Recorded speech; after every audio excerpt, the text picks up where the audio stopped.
Welcome back to America's Voice Live. Moving now to the Middle East, where the Israeli Defense Force has confirmed they targeted the Hezbollah commander responsible for the brutal rocket attack that killed 12 kids in Israel. The IDF struck Beirut, and the Hezbollah commander they were going after has reportedly survived the attack, but we're getting mixed results back. Lebanon saying at least one person was killed in the attack, 35 others wounded. What could this mean for a potential wider war in the Middle East? So we're looking at today. Joining me now to discuss, partner at the Intelligence and National Security Advisory firm Five Eyes Group. He's also the chairman of Big Media, John Lowe. John, thank you for being here. It's also my understanding the target of this attack was involved with that attack on the United States military barracks all the way back in 1983. Now, there's a lot of rumors flying around, a lot of information. First, we were told this man was killed. Now we're told he is not. What do you have? What's the latest? So it's no secret, Steve, that the United States and its allies have been at war with the regime in Iran for a very long time. And people forget that hundreds of U.S. Marines were killed in Beirut in that attack that you referenced. And that attack was conducted to the best of intelligence assessments by Hezbollah at the behest of Iran. And I think that we're witnessing the results of not dealing with or finishing a problem and letting it fester. And now Israel is really bearing the brunt of it from just about every angle. Again, all coordinated by our great old enemies, Iran. Yeah, it's an ongoing battle with Tehran, the world's largest domestic supporter of terrorism, state supporter of terrorism. Hezbollah, though, presents a much bigger challenge to Israel than, say, Hamas or many of the other smaller groups.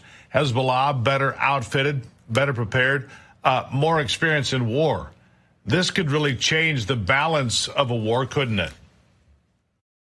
It absolutely could. There's a big difference between Hamas and Hezbollah. Of course, Iran has done everything they could to train and arm the Hamas terror organization in Gaza, but there's many more routes to get weapons to Hezbollah than to Hamas. So for years and years, the Iranian regime, Syrian regime even, has helped create one of the most lethal fighting forces in the world. Hezbollah's military, their capabilities are superior to most countries in this world. And I think we can thank the Obama administration. We could thank the current U.S. administration for really being in love with the idea of reaching a nuclear deal with the Iranians, which anyone who knows about the nuclear deal, it was really no deal at all.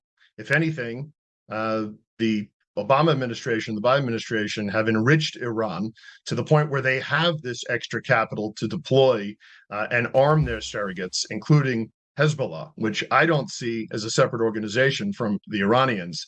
I see it under complete control by the Iranians, taking orders every day from the Iranians, being trained by the Iranians. If the Iranian regime fell and we saw any form of democracy in that country, Hezbollah would fall quickly behind them. So what do you see here? I know we're reading tea leaves a little bit, but Hezbollah would also be tangling with a force they don't maybe want to deal with, because Israel will come with fury if Hezbollah continues to attack and kill children the way that we've seen in recent days. The preparedness of the Israelis has gone on since 1948.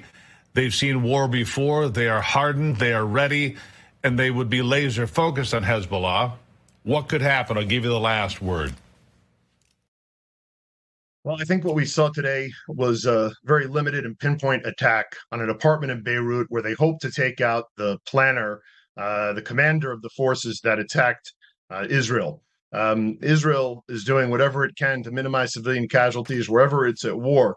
When you do that, though, you have a better chance of missing. And as being reported now, it's possible they missed. But I do think that Israel has realized that they cannot sustain all-out war from the north, south, from across the sea, from the Houthis in Yemen. Again, all part of the Iranian axis. They can't sustain that. So I think that what we might see is a really harsh response from the Israelis. And frankly, I don't think they have any choice. Yeah.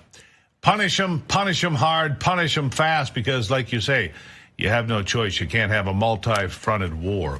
John Lowe, greatly appreciate your insight and your expertise. Thank you, sir.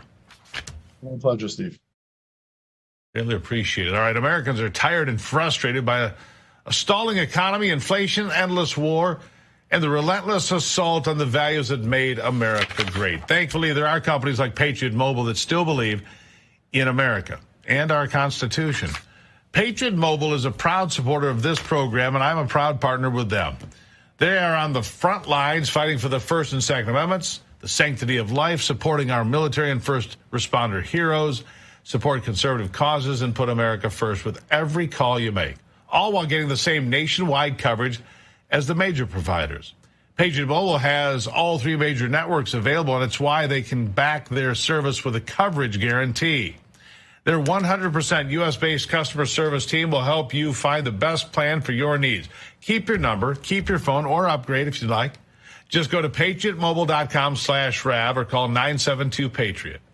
Get a free month when you use the offer code RAV today. Don't be fooled by other providers pretending to share your values. Join me in supporting the only one that actually lives by them. That's patriotmobile.com/RAV or call 972-PATRIOT for a free month today.